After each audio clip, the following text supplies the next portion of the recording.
Welcome back to Carolina News, time for sports. March Madness is officially underway, and here in South Carolina, 3 total teams have made it, with 1 women's team and 2 men's teams.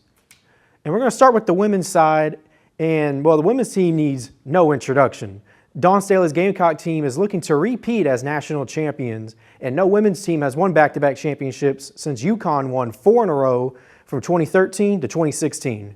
Gamecocks are still the most picked team to win it all, as 27% of ESPN's tournament challenge brackets have the Gamecocks cutting down the Nets in Tampa on April 6, with the second most picks going to a UConn team that beat the Gamecocks by 29 points earlier this year. The Gamecocks are led by their backcourt play, including a veteran starting trio of Raven Johnson, Bree Hall, and Tina Powpow, who control the flow of the game on the offensive and defensive end. And off the bench, the Gamecocks have a daunting trio for opponents in Malaysia Fulwiley, Tessa Johnson, and true freshman Joyce Edwards, who provide headaches for opponents. And moving on to the men's side of the bracket, we'll start with the Clemson Tigers. And okay, yeah, it's okay to boo, guys, but this Clemson team has all the tools necessary to go all the way. Clemson made it to the Elite Eight a season ago for the first time in school history and are back in the dance, led by the veteran duo of fifth-year senior sharpshooter Chase Hunter and power forward Ian Shefflin.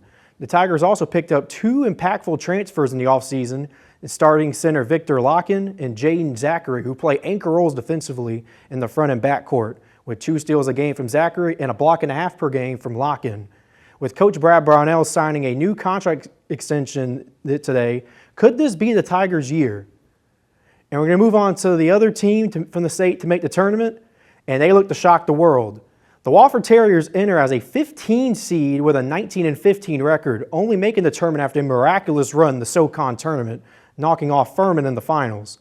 Wofford, with just a 4.3% chance of even winning their first-round matchup against Tennessee, the Terriers look to shock the world. But thankfully for them, in 4 of the last 3 tournaments, a 15 seed has defeated a 2 seed. The Terriers, if they want to make it 4 and 5, are led by a 4 senior lineup that includes Kyler Philwich, who shoots underhanded free throws. And as the Terriers look to make it a Cinderella run, maybe the clock hasn't struck midnight from the Terriers from Spartanburg. And moving on to the gridiron, the Carolina football team began practice today in the spring as they welcome in new faces and returning players like star quarterback Lenore Sellers, who has a new offensive coordinator in Mike Shula. The Gamecocks look to continue the momentum of last season's success into the new year. And finally, the Gamecock baseball team last night won a thriller in a neutral site over the College of Charleston. The Gamecocks played across the city at Segra Park, and the 2 teams had a slow start entering the 7th inning, tied at 1. Charleston then went on to score 2 runs at the top of the 7th before the Gamecocks scored 3 runs in the bottom of the 7th to take a 4-3 advantage they would hold on to and win. The Gamecocks improved to 17-5 on the season and head to Arkansas this weekend to take on the 3rd-ranked Hogs. That's all we have for you with sports. Back to the wonderful Jason Hanna at the desk. Thanks, Noah. You're not too bad yourself.